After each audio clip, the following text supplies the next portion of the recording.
first of all, I have just started reading a book called Steeple Chasing Around Britain, not horse racing, steeple chasing.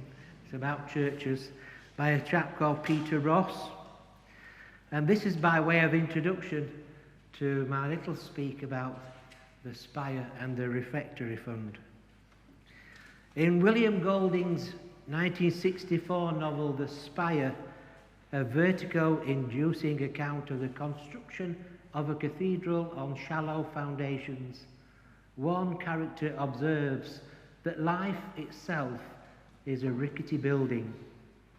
The book is set in medieval England, but those words seemed, when I encountered them, to speak of our present sense of fragility. Rickety old Britain, one hard windfall from the fall. I had grown tired of the present with its anger and fear and lies. I was losing faith in the future. I wanted to delve into our deep past, to be buttressed and braced by history. A close examination of churches and customs associated with them offered, it seemed, a chance to reconnect with who we are, to rediscover who we are, to reconsider who we might yet be. The world, I thought, would look better through stained glass eyes.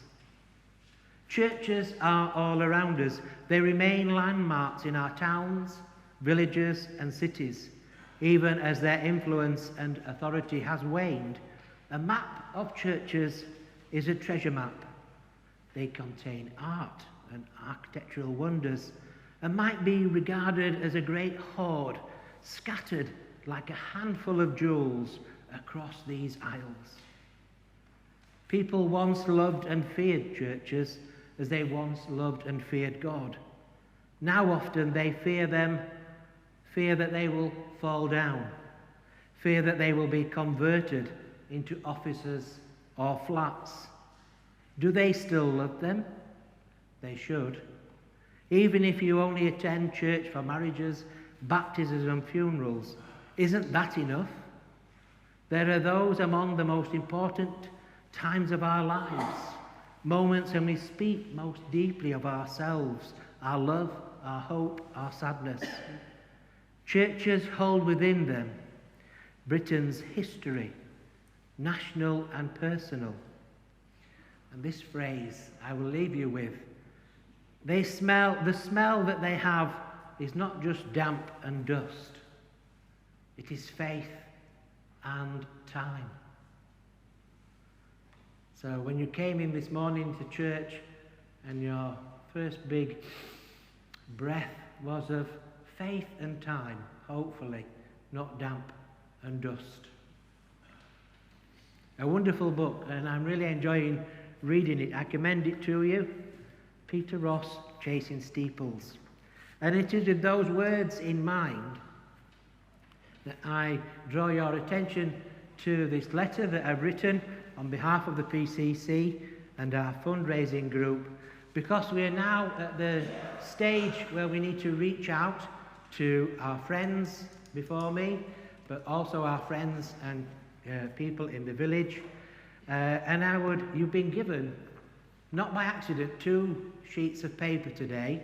There's information about donations on the back and gift aid, but this is a plea really to ask you to consider your gift to the church for the Spire and the Refectory Fund. But also, as we've heard at the beginning, collect for the Holy Spirit to inspire you to give the next sheet of paper to someone who could help support this project and keep the Spire and the Refectory in good nick so it doesn't fall down. So I commend that to you. I want to say that we are now, just over a month on. We launched the appeal on the 23rd of March, and to date we have £21,000 of the £100,000 that is needed. So we've reached a milestone. A fifth of what we have asked for is already in.